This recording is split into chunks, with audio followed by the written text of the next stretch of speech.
Hello दोस्तों, मैं हूं भंवर सिंह और आप सभी का स्वागत है। दोस्तों, राजस्थान की वीर भूमि है जिसका इतिहास में गौरवमय वर्णन पढ़ने को मिलता है। अनेक योद्धाओं ने यहाँ पर अपने युद्ध भूमि में शौर्य और पराक्रम दिखाते हुए अपने प्राणों का उत्सर्ग किया और इस मातृभूमि के लिए मर मिटे। उन्हीं को हम लोक देवता के रूप में पूजते हैं, जिन्होंने गायों के लिए, अपनी मातृभूमि की रक्षा करने के लिए प्राणों का न्यौछावर किया हो और अपने युद्ध में पराक्रम और शौर्य दिखाया हो। लेकिन दोस्तों, कुछ ऐसे योद्धा हुए हैं जिन्होंने अदम्य साहस दिखाया, अविश्वसनीय, अकल्पनीय, जिसको देख करके अकबर को भी दांतों तले अंगुली दबानी पड़ी। और उस युद्ध में स्वयं अकबर उपस्थित था, उसने अपने आंखों से देखा। और जब इस सूरवीर का, जिसका मैं वर्णन करने जा रहा हूं, जिनको हम लोक देवता के रूप में पूजते हैं, उनको जब भी सिर कटने के उपरांत भी लड़ते हुए देखा तो उसके मुंह से निकला, उसको कहना पड़ा कि चारों भुजाओं से चारों तेग चली चारों और, जैसे चपला शंकी हो श्याम घन में, पाई जीत बिना सिर बिर राठौड़ कला ने, हाहाकार मच गया शत्रु जन में। दूर से जब प्रकाश आते देखा तो अकबर सा सोचने लगा यूं मन में कि अब तक सुना था हिंदुओं में बिना सिर वाला देवता, लेकिन आज तो मैंने साक्षात देख लिया उसको रण में। ये अकबर को कहना पड़ा और इतिहास गवाह है। उसके बाद में अकबर ने तौबा कर ली कि राजपूताने में कभी भी मैं लड़ाई करने के लिए स्वयं नहीं आऊंगा। उसने दूसरों को भेजा, लेकिन इतना घबराया कि उसके बाद में वो कभी राजपूताने में दोबारा युद्ध करने के लिए नहीं आया। जी हाँ दोस्तों, ये पराक्रमी वीर योद्धा, हमारे लोक देवता और सूरवीर परमवीर थे राठौड़ वीर कल्ला जी, जिनका नाम लेते हुए बड़ा गर्व महसूस होता है, जिन्होंने पराक्रम का अदम्य उदाहरण प्रस्तुत किया। तो दोस्तों, आइए हम वीर राठौड़ कल्ला जी के बारे में आपको पूरी जानकारी देते हैं। दोस्तों, आप पूरा वीडियो देखें, आपको सुनकर के बहुत ही गर्व महसूस होगा। दोस्तों, राठौड़ वीर कल्ला जी का जन्म मेड़ता के पास में सामियाना गांव है, वहां पर हुआ था, जहां की जागीरी उनके पिताजी के नाम थी। उनके पिताजी का नाम अचल सिंह जी, माता का नाम श्वेता कंवर था। और इनके जो चाचा थे वो जयमल राठौड़, जो मेड़ता के शासक थे, जिनके सगे चाचा थे। हमारे भक्त शिरोमणि मीराबाई उनकी बुआजी लगती थी और ये मेवाड़ के मेड़तिया परिवार से संबंधित थे। बचपन से ही बहुत होनहार और योद्धा पराक्रमी थे। इनके गुरु भैरूनाथ जी थे, जिन्होंने इनको शिक्षा दीक्षा दी और युद्ध कौशल सिखाया। ये तलवार चलाने में बहुत माहिर थे, भाला चलाने में भी बहुत माहिर थे। और इनकी माताजी श्वेता कंवर, जो पार्वती की परम भक्त थी, पार्वती जी की उपासना के पश्चात इनका जन्म हुआ। और इनका जन्म शुभ तिथि को हुआ था और वो था आश्विन माह की शुक्ल पक्ष की अष्टमी, विक्रम संवत 1601, अर्थात नवरात्रि के ओम अष्टमी को, जिसको दुर्गा अष्टमी भी कहते हैं, उस अष्टमी के दिन हुआ था। देवी अवतार भी माना जाता है, इनको शेषनाग का अवतार भी माना जाता है और लोग लोक देवता के रूप में पूजते हैं। लेकिन उसी दौरान भारत पर शासन था मुगलों का बादशाह था अकबर, जो बहुत ही साम्राज्यवादी नीति का समर्थक था, जिसने जगह जगह पर अनाधिकृत रूप से युद्ध करके और बहुत सारी रियासतों को अपने अधीन मिलाया। उसकी नीयत मार पर पड़ी और वो मारवाड़ को अपने में मिलाने के लिए बड़ी फौज लेकर के आया और सबसे पहले उसने मेड़ता पर कब्जा करने की कोशिश की। लेकिन उस मेड़ता की युद्ध के अंदर जयमल और वीर राठौड़ कला ने, चाचा भतीजा और उनके साथ के योद्धाओं ने बहुत शौर्य और पराक्रम दिखाया और अकबर की फौज को एक बार पीछे हटने के लिए मजबूर कर दिया। लेकिन काफी समय तक घेरा डाल के रखा। मेड़ता छोटा सा जगह थी, जबकि वो भारत का बादशाह था, उसके पास में बड़ी फौज थी, उससे मुकाबला करना संभव नहीं था। अंत में जाकर के निश्चय ये किया जयमल जी और राठौड़ वीर कल्ला ने कि हमको यहां से पलायन करके और जगह जाना पड़ेगा और आगे जाकर के अकबर से फिर तैयारी के साथ में लोहा लेंगे। और उन्होंने निश्चय किया और फिर मेड़ता से वो सब परिवार प्रस्थान करके और सीधे आए चित्तौड़। उस समय चित्तौड़ के महाराणा उदय सिंह जी थे, जो महाराणा प्रताप के पिताजी थे, जिन्होंने बाद में उदयपुर शहर बसाया।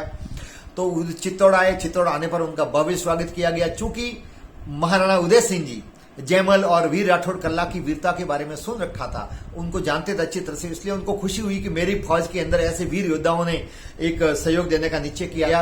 उनको पास की गांव की जागीरी दी गई और फिर अपने वहां पर उनको रखा। उसी दौरान बहुत पराक्रम और शौर्य के साथ में वीर कल्ला और जयमल ने, दोनों ने महाराणा उदय सिंह जी की सेवा की। दोस्तों, मेवाड़ रियासत बहुत बड़ी थी और छुटपुट छोटी मोटी वारदातें वहां होती रहती थी। ऐसे एक गांव था रुंडेला, जहां पर एक पेमला गमेती था, वो डाकू था जो जनता को परेशान करता था। उसको निराकरण करने के लिए वीर राठौड़ कल्ला को उदय सिंह जी ने भेजा और उन्होंने वहां जाकर के पेमला को समझाया, नहीं माना तो उसका वध करके और वहां की जनता को मुक्ति दिलाई। इस प्रकार से वीर राठौड़ कल्ला के शौर्य और पराक्रम की गाथाएं वो पूरे मेवाड़ के अंदर प्रसिद्ध हो गई, जो लोगों की जुबान पर आ गई। बहुत वीरता के किस्से सुने। उनसे प्रभावित होकर के एक गांव है शिवगढ़, जो रियासत थी, छोटी मोटी ठिकाना था। वहां के राजा थे कृष्णदास जी और वहां के ठाकुर थे कृष्णदास जी। कृष्णदास जी ने अपनी राजकुमारी, जिसका नाम था कृष्ण कुमारी था, कृष्णा कुमारी की सगाई वीर राठौड़ कला से करने का निश्चय किया और वो तय की गई। उसके बाद में शादी की तारीख भी मुकर्रर हो गई। उधर अकबर को जब ये पता लगा कि मेड़ता के शासक जयमल और वीर राठौड़ कला यहाँ से पलायन करके चले गए हैं और वो मेवाड़ में जाकर के उदय सिंह से जाकर के मिल गए हैं, तो वो और भी आग बबूला हुआ और उसने फिर एक बड़ी फौज लेकर के और मेवाड़ पर चित्तौड़ पर धावा बोलने का निश्चय किया। लेकिन ये समाचार उदय सिंह जी को पहले ही मिल गया था उनके पुत्र शक्ति सिंह जी के माध्यम से। सेना के आक्रमण पर आने का जानकारी उनको सबको दी और तैयारी आरंभ कर ली। उसके पश्चात मेवाड़ के महाराणा उदय सिंह जी सकुशल कुंभलगढ़ पहुंच गए, उनको वहां पहुंचा दिया गया और पीछे जाते वक्त उन्होंने अपने सेना का सेनापति बनाया जयमल राठौड़ को, जो मेड़ता के शासक थे उनको बनाया और बाकी सरदारों को उनके साथ में जोड़ा और उनको ये कहा कि मैं तो जा रहा हूं लेकिन इस किले का और चित्तौड़ की पूरी रक्षा का दायित्व तो आप पर है। तो जयमल राठौड़ ने कहा था कि जब तक हमारे शरीर में प्राण रहेंगे तब तक आपके किले को कोई बाल माका नहीं कर सकता और फिर उन्होंने वो दायित्व निभाया। उधर वीर राठौड़ कला की शादी तय हो गई, बारात गई, तोरण पर पहुंचे थे, तोरण बांध रहे थे में सिपाही ने जाकर के कहा कि मुगलों की सेना चित्तौड़ की तरफ बढ़ रही है, आपको बुलाया है। तो उसी समय तोरण बांधते हुए घोड़े पे बैठे हुए वापस वो मुड़ करके और रणभूमि में आ गए। कुछ लोग कह रहे हैं जल्दी में जो भी फॉर्मेलिटीज होती है शादी की औपचारिकता करवा करके और अपने पत्नी को वचन देकर के आए थे कि मैं वापिस जल्दी आऊंगा और फिर चित्तौड़ आए। तब तक मुगलों की सेना आ चुकी थी और फिर उन्होंने चित्तौड़ को चारों तरफ से घेर लिया।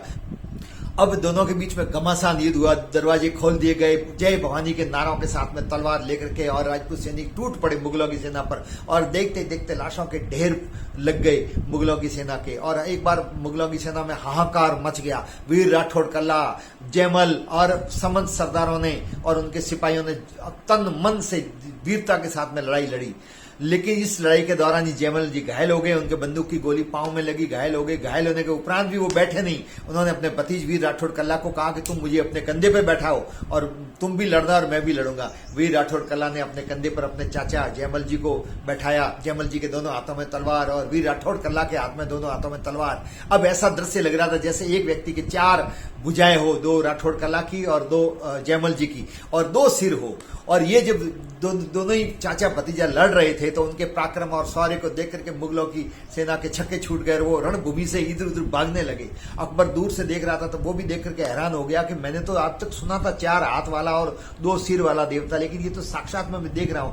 तब उसने ये कहा था कि ये तारीख थी 24 फरवरी 1568 और इस घमासान युद्ध के अंदर फिर जयमल घायल हो जाते हैं, घायल होकर मूर्छित होकर गिर जाते हैं। उनको उठा करके वीर राठौड़ कला भैरूपोल जो चित्तौड़ के किले के अंदर है वहां जाकर रखते हैं। थोड़े समय बाद में उनके प्राण पंखे उठ जाते हैं, वो वीर गति को प्राप्त करते हैं। और ये समाचार सुनते ही वीर राठौड़ कला दुगने जोश के साथ में लड़ते हैं। अब उनका पराक्रम देख करके और आसपास के मुगल सैनिक थर-थर कांपने लग गए।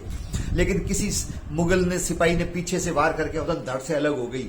जैसे गर्दन धड़ से गिरी उसके उपरांत भी वो बिना सिर के जबरदस्त लड़ाई लड़ने लगे और मुगलों की सेना पर पहले से दुगने जोश में टूट पड़े।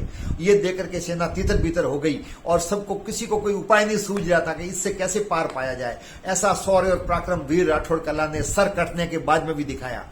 और फिर उनको याद आया कि मैंने मेरी पत्नी को वचन दिया था मुझे वहां जाना है, और फिर वो उसी घोड़े पर बैठ करके रणभूमि से निकलने लगे। कहते हैं मुगलों की सेना ने रास्ता प्रशस्त किया और उनको नमन किया और वो वहां से 180 मील दूर रुंडेला गांव पहुंचे और वहां गए। और इतने में उनके पत्नी जो थी वो शिवगढ़ में अपने पीर में थी। उनको पता लग गया, उनको भी इष्ट प्रबल था, उनको पता लग गया कि उनके पति वीर गति को प्राप्त हो गए और कमदज उनका इधर ही आ रहा है मुझे मिलने के लिए। तो वो भी सज दज गिर के 16 श्रृंगार करके और अपने ससुराल रुंडेला पहुंच गई। और वो पहुंची उसके बाद में ही घोड़े पर बैठे हुए और वीर राठौड़ कल्ला लहू लुहान, गर्दन थी नहीं, कमदज पूरा खून में लथपथ, दोनों हाथों से तलवार। जहां जहां जिस गांव से वो गुजरते हुए गए लोगों ने उनका अभिवादन किया, नारियल चढ़ाए, अगरबत्ती की और जहां जहां से गुजरे आज सब जगह वहां पर चबूतरे बने हुए। और वहां जैसे ही कृष्णा कुमारी को अपनी पत्नी के सामने देखा, उनके सामने जाते ही धड़ जमीन पे गिर गया और वहीं पर उनको वीर गति प्राप्त हो गई।